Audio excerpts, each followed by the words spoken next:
that attacking side of the Crusaders. Has it been convincing? Not for me, it hasn't. The Chiefs have. The game isn't based around defence anymore. Attack is winning. If we go into international rugby with the same style of game, we'll get caned by the referees and we'll come second. Jacobson's the same in many respects. Got that similar sort of leadership style, actually. For sure. They're both up front leading by example. DSPN, the Devlin Sports Podcast Network. Super Rugby Pacific, the big final this weekend, and it's a repeat of the 2023 final. Only this time the Crusaders are hosting the Chiefs. Our good old mate and the All Black icon that he is and always will be, Murray Mexted, joins us. And I know you've had a hell of a tough week, Mex. You know, we get to this age and stage and we start losing them and then we have to go to funerals and things like that, and they're never easy, are they? No, they're not easy, but you're absolutely right. It's life, isn't it? It's what happens. But it does give us an opportunity to reflect on things that we're doing and our priorities, etc. So I've been going through a fair bit of that this week. I bet. But particularly shocked at the passing of Stu, actually, because, I had a coffee the morning he died. And he was larger than life. He really was. He was just normal Stu, He was glowing, actually, so I can't quite get my head around that. But anyway, such is life. Well, we talk more mundane matters, don't we? We talk about rugby, it takes our mind off it, and that's what it's meant to do, sport. It's meant to distract us from all the other stuff that goes on in our lives. And we've got this big final coming up, as I said, on Saturday night. And when you look at the parallels between 2023, that year, the Chiefs beat the Crusaders twice, and yet the Crusaders went to Hamilton and they beat them in that final. This year, the Chiefs have beaten them twice. Only 5 or 6 weeks ago it was. They went down to Christchurch, Mex, and they ran away with it in that second half and they blanked them. So you've watched all of this competition and you've seen the semi-finals and you've seen the way that the Crusaders defended, especially against the Blues, putting all of that into a big bucket. How do you see how this one unfolds for us on Saturday night?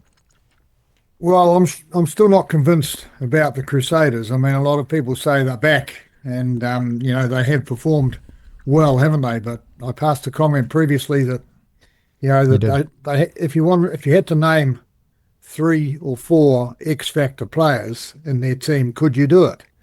And I don't think you could. I think there's only really one, that's Will Jordan, and they needed him back, that's for sure. So I'm just not certain about their strike power. We're talking about the final of Super Rugby, and there's been some great rugby without a doubt, significantly better, I think, better flow, better rhythm and flow, actually. So you'd have to compliment the referees with that. But did I see that attacking side of the Crusaders? Was that convincing? Has it been convincing? Not for me, it hasn't. The Chiefs have. I think that they've got X-Factor all over the park. Yeah, they got firepower everywhere, yeah. Yeah, I mean, particularly Stevenson, Narawa and Carter, and McKenzie, of course. And they're well led. Jacobson obviously is a man of mana. And you can just tell he's sort of comfortable in his role. And that's a good sign, really, I think. So irrespective of going down to Christchurch and playing down there, and I'm not sure how well the Chiefs travel, actually, but I still think they look like the team that's going to win the championship. Now, the old cliche defence wins championships though. You must be impressed with what the Crusaders did to repel the Blues on their line like that and to come back from 14-0 down and to keep them scoreless after that. I mean, this is a Crusaders side, Mex, that has won many championships and you've called them. And I was going to ask you about some of the great calls that you've had and some of the great finals that you've sat there and called. And they've won championships like they did in Canberra in 2000 with 10% of the ball or 15% of the ball. They can win just by defending. We've seen that in the past. What was the score in that game? 2019. Because, so we can see there's really points scored more than 20. There really is. And in this championship, this year, we've seen enormous figures, 50, 60, 70. 85 So the Chiefs put on MP, remember? So the game isn't based around defence anymore. Attack is winning. I mean, I voiced my opinion that if we go into international rugby with the same style of game, and we probably will, because throw caution to the wind seems to be the way each team is playing, at the moment, and the focus certainly looks to be attack. But if we go into international rugby with every player thinking this way, we'll get caned by the referees and we'll come second. It'll be a tough year. So I don't know whether Razor Robertson can change the attitude. And I mean, he was one that he was open-minded about the game. You know, he wasn't sort of closed and preoccupied with defence. So I'd imagine we'd go into those sort of test series. There's a variety of test matches. We have to. We've got to play to our strengths, don't we? Yeah. I mean, that's the All Blacks. But when it comes to that Crusaders side, I mean, their strength is obviously stopping you scoring. And I agree with you. But on paper, it looks like the Chiefs have so many more weapons. But up here, and you've talked about this a lot, is where you win these matches. And the Chiefs still have that to prove. They've lost the last 2 finals. They lost it 2 years ago, Mex, when they should have won that final. They got 3 yellow cards that day and it cost them. So, again, that's that composure side of it, and also that ability to absorb, I suppose, saying, hey, this is just another game that we can win. We should win this game. We've got to go and win it. Yeah, no, I mean, all those things are right. I just think the firepower factor. They don't have the same firepower. The Blues didn't have the same firepower. There's no doubt about that. The Chiefs have got firepower, and they will score. We should have a little side bet here, Marty. Okay. I reckon that the Chiefs will score 4 tries in this game. Well, if they do, they win the game. I think it's that simple. Yeah, and I can't see the Crusaders scoring 4 tries.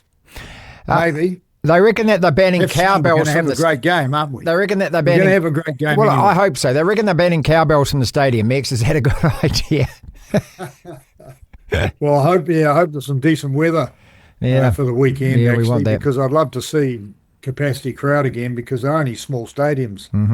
Really, aren't they, compared to previous? Well, they've been in that stadium, mate, and they've been there because of the earthquake, and they've been there for way too long. And thank God that next year they get a new stadium, because, you know, this team deserves... Look, Mex, this is the chance to win their 15th final in 30 years. Now, when Super Rugby started way back in 96, to think that one team could have that record and dominate like that, and even after their year last year, I mean, I've never been a Crusaders fan, I make no secret of that, but I do admire them. You can't help but not. Maybe that's what it is. Maybe Lancaster Park had this big Crusaders, and then the park shrunk, and the team has sort of shrunk as well. You know, maybe that's not coincidence. Well, now we're going to a bigger stadium. Maybe the Crusaders will expand and be their glorious previous past. You know, they were, without a doubt, they were a magnificent side for many, many years. And they've had to have a bit of readjustment recently. Sure. And I think Rob Penny's actually done well this year. He's improved the performance of this team, or the team. He's brought the team together, and they've been playing really well as a team. Whether they have the firepower at this level, at finals level, is another question. I get that, and I think it's a fair point. All right, can you remember, going back in your commentary days, any of the finals that really stand out to you that you actually think, wow, that was such a great game? Gee, not at the moment, I don't actually, to be frank. I mean, there's so many games that have been great games, and sometimes I get sort of caught up in watching why, rather than the fact that it's happened. I look at why and how it's happening. That's the bit that intrigues me about finals rugby. 2 things to finish with. One of them is that the best indication that Scott Barrett is going to be named captain of the All Blacks on Monday, as we've both thought, is that the announcement is taking place at the Coastal Rugby Club in Taranaki, and that's a combination of the old Eltham and Kāponga, I think. And Kāponga, of course, is where all the Crowleys played their rugby, and out that way also is where the Barretts have played their rugby. I'm damn sure that they're not actually taking the extravaganza in the show down there if he's not going to be the captain. Well, yeah, it would seem to be the thought, I guess, behind it. But, the captain and the coach's relationship is very, very important. You've got to know each other very well. And a lot of trust sure there. If you look at the past performances by All Black teams, when the coach and the captain are united and thinking on the same wavelength, then, they're hard to beat.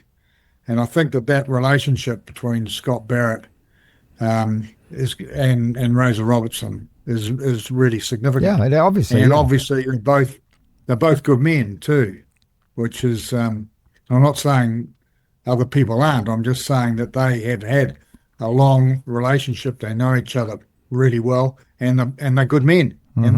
And Scott Barrett, despite some of the critics out there, I think he's playing really well. Yeah, look, and when you say they don't have firepower, they don't have, what is it? You said that they don't have standout players, or they don't have, those kind of X-factor players. I kind of consider that he is, bizarrely, even though he's an industrious kind of player. He's world class, and that to me is X-factor, isn't it? Well, and he's the very first lock selected in this country. There you go. At the moment, yeah, without doubt. So you're right. Yeah. No, he has got in that regard, I think you're right. But, Jacobson's the same in many respects. Jacobson's sort of got that similar sort of leadership style, actually. For sure. I mean, they lead by example, both of them. I mean, they're both up front leading by example. But, lot of character. One or 2 years ago, Scott Barrett was our number 3 lock, but now he's very firmly our number 1 lock. No, there's no doubt about that. Two of the best in the world. And there'll be a lot of people squabbling to be ranked number 2, in my view. Let's end it on X-factor players, and I want to, just touch briefly on the fact that 30 years ago today was Keith Quinn's, iconic call, Lomu, and Jonah stomping all over Mike Catt and scoring 4 tries. And Mex, you'd finished playing in the 1980s. This was professional rugby just on the cusp in 1995. And that performance, it virtually changed the game, didn't it? It changed the way the world looked at that game because it took it to the world because of that one piece of incredible footage when he's just stomping a guy into the ground. Yeah, I think I was there too at that game. That was in Cape Town, right? Yep. Yeah, no, it was a fantastic statement. Sometimes it's a bit like that. You can't go round, you can't go inside, you can't go outside. Just go straight through the middle. Right over the top of it. And that's what he did. And he had enough power to keep his legs and to make the goal line. Yeah, no, it was spectacular, wasn't it? Well, we'd lost to England in 93, remember, and then we'd lost that Bledisloe test in 94 when Jeff Wilson, we thought, was over and had the ball knocked out. And so we went to that semi-final, and England were cock-a-hoop. They thought they were going to beat us that day, and we blew them off the park, and you were there in the first 20 minutes or so. Yeah, but they always think they're going to beat us. I mean, is that... I like the attitude. That's a good attitude. It's almost an inset arrogance, isn't it? I don't know... whether or it's self-belief. The media, what it is, but they, especially at Twickenham, they think it's their right. When you run out at Twickenham, they think it's their right. They're going to win. And you played there and lost there, Max. You played there for the All Blacks when we lost at Twickenham. Yeah.